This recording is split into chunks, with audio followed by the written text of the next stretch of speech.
It feels like there are still certain people within the WNBA who want the league to grow, but they don't want it to grow if it's certain people at the face. I feel like the WNBA fumbled this season on a lot of levels, unfortunately, and I think it does suck for the players who have stayed out of the drama. Caitlin, the WNBA's biggest new star, recently.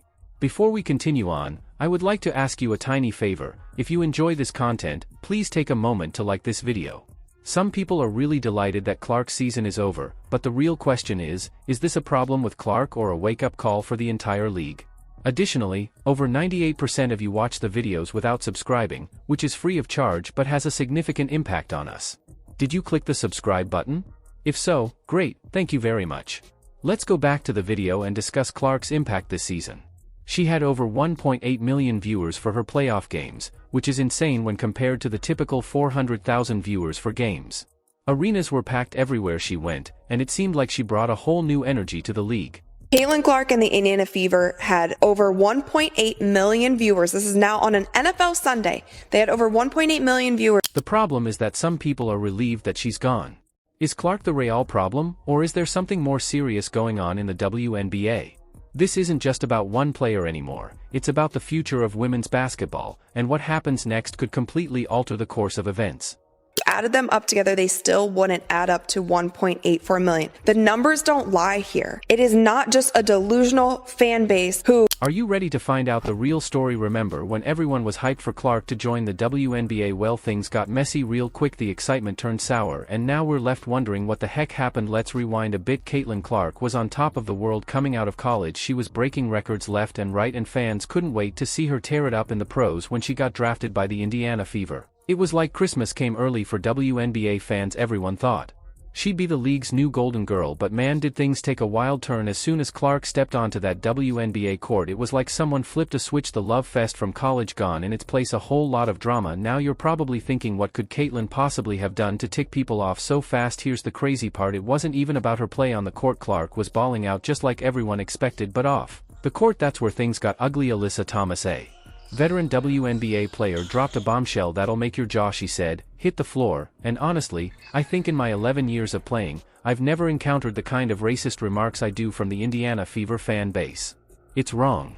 So Alyssa Thomas is probably not going to have to worry about them anymore. There's going to be a significant amount of less fans, a lot of nonsense. I think in my 11-year career, I've never experienced the racial comments like I have from the Indiana Fever fan base. It's unacceptable, honestly. Can you believe that we're talking about racial remarks here? This isn't just your typical trash talk, and it wasn't coming from random internet trolls. These were supposed to be fans of Clark's own team, the Fever. Now we have this strange situation where Clark is dominating on the court, but she's surrounded by all this negativity. It's as if she became a lightning rod for all the tension that was already present in the league, but no one wanted to discuss it. However, this is where things get really interesting. Clark didn't let the drama get to her. Instead, she maintained her composure like a pro while everyone else was going crazy. You know what's wild is that Clark simply concentrated on her game, handling the media like a champ and refusing to let the detractors derail her. When Clark joined the league, some major issues that had been simmering under the surface suddenly exploded. Why were some fans so quick to turn on a player who was drawing more attention to the league? Why was there so much resentment and jealousy? Most importantly, why wasn't the WNBA taking more action to protect its players from this kind of harassment? Reflecting back on Caitlin Clark's rookie season, I have honestly never seen a company fumble the bag so hard like the WNBA fumbled Caitlin Clark. It feels like there are still certain people within the WNBA who want the league to grow, but they don't want it to grow if it's certain people at the face. It's like Clark accidentally lifted up a rock, and now everyone can see all the nasty stuff that was hiding underneath. But here's the thing, sometimes you need to see the problem before you can fix it, and that's exactly what Clark's rocky start in the WNBA did. Now that Clark's shaking things up, you'd think the WNBA would be all in on their new star, but here's the kicker, some in the league seem more annoyed than excited. What's really going on behind the scenes? It's like the WNBA can't decide if they hit the jackpot or open Pandora's box. With Caitlin Clark on one side, you've got packed arenas and skyrocketing viewership on the other, a whole mess of drama that's exposing some ugly truths about the league. Let's break it down. Some players and teams are loving the Clark effect, more eyes on the game, more butts and seats, that's good for everyone, right? But then you've got this weird undercurrent of resentment. It's like some folks in the WNBA are mad that Clark's getting all this attention. Former NBA 2K TV host Rachel Dida revealed some shocking facts about the situation. She said that some fans and even players are acting jealously, and that rather than applauding a rising star who is bringing more attention to the league, some people are actually becoming irate about it. This is where things go terribly wrong, though, as Dida criticized the WNBA for failing to step up. Fans and Fever fans and said that they are nasty and all that they do is spread hate, but all of them are focusing on what is going on social media and talk about bullying and talk about hate being spread and talk about toxic fan bases. Why wasn't that instance brought up? He believes that the WNBA has completely failed to embrace Clark's star power. It's as if they are afraid of success or something. When you consider it, the rookie is attracting millions of new viewers, which is a fantastic opportunity to grow the game. However, rather than taking advantage of this, the WNBA is just kind of sitting there, watching a slam dunk contest, and refusing to clap. It's not just about Clark, though. This entire situation is bringing attention to some of the league's larger problems, such as why they aren't doing more to protect their players from harassment and why fans are going too far with racist remarks. I feel like the WNBA fumbled this season on a lot of levels, unfortunately, and I think it does suck for the players who have stayed out of the drama. And the league's response is essentially crickets. It's crazy to think that Clark's success is actually revealing some flaws in the WNBA's foundation, but perhaps that's not such a bad thing because sometimes you have to see the issue before you can fix it. Here's the real kicker, though, this isn't just about one player anymore. Clark's situation is forcing the WNBA to examine how they handle star power, whether they're prepared for the big time, and most importantly, how they foster an environment where all of their players can. Now that the league is at a crossroads, they have two options: either take the initiative and capitalize on this momentum to propel women's basketball to new heights, or they will continue to play it safe and lose out on a huge opportunity. But before we dismiss the WNBA, there is something significant we're missing. Remember Clark's statement that she couldn't wait to stop touching a basketball? That's not just tired legs talking, it's a wake-up call about the true cost of stardom in women's sports. Think again.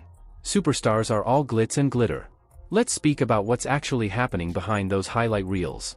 Caitlin Clark's debut season was like a roller coaster on steroids. One minute she was setting records and lighting up arenas, and the next she was dealing with turmoil that would make a reality TV producer blush. Clark revealed something shocking that will make you reevaluate everything you know about professional athletes. She stated, "I honestly can't wait to not touch a basketball for a while, because I've shot too many baskets in the last year." It's unbelievable that the new golden girl of the NBA is already thinking about taking a break, but it's more than just exhaustion. Clark has been playing professional basketball nonstop since September 2023, which is equivalent to running a marathon every day for months on end. We haven't even discussed the physical toll yet. Just picture having millions of people watching you every time you take the court, and after one poor game, everyone has an opinion. It's crazy to consider, isn't it? The pressure is unbearable. Every move Clark makes on and off the court is scrutinized like it's under a microscope. One minute, fans are applauding her name, and the next, they're tearing her apart online. Speaking of online drama, Rachel Dida, who has some advice for Clark, stated that players could learn a thing or two from LeBron. Clark went from college superstar to WNBA lightning rod faster than you can say three-pointer.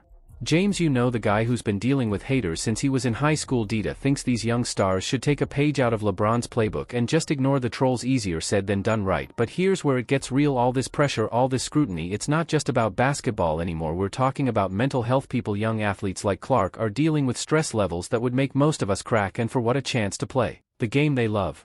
Think about it. Clark's gone from college kid to pro baller in the blink of an eye. She's got fans, sponsors, and an entire league counting on her to be the next big thing. That's a lot of weight on one pair of shoulders, and let's be real, not everyone's built to handle that kind of pressure. So what's the WNBA doing about all this? That's the million-dollar question. If they want to keep stars like Clark shining bright, they've got to step up their game. We're talking better support systems, resources for mental health. The WNBA has a fantastic opportunity with players like Clark, but if they don't start taking care of their stars, they may end up with a bunch of burnout has-been instead of long-term players. Perhaps even some media training is necessary because, let's face it, all the talent in the world doesn't mean squat if you're burned out by 25. Legends, it's not just about winning games anymore, it's about creating an environment where players can thrive both on and off the court. Alright, let's talk about what Clark's rookie season really showed us. If we want women's basketball to take off, we can't just point the finger. Fans need to cheer without being rude, players need to support one another instead of becoming envious, and it's WNBA time to have your stars' backs. What if the next Caitlin Clark shows up and experiences the same drama? We can't allow that to happen. What are you going to do to improve women's basketball for everyone?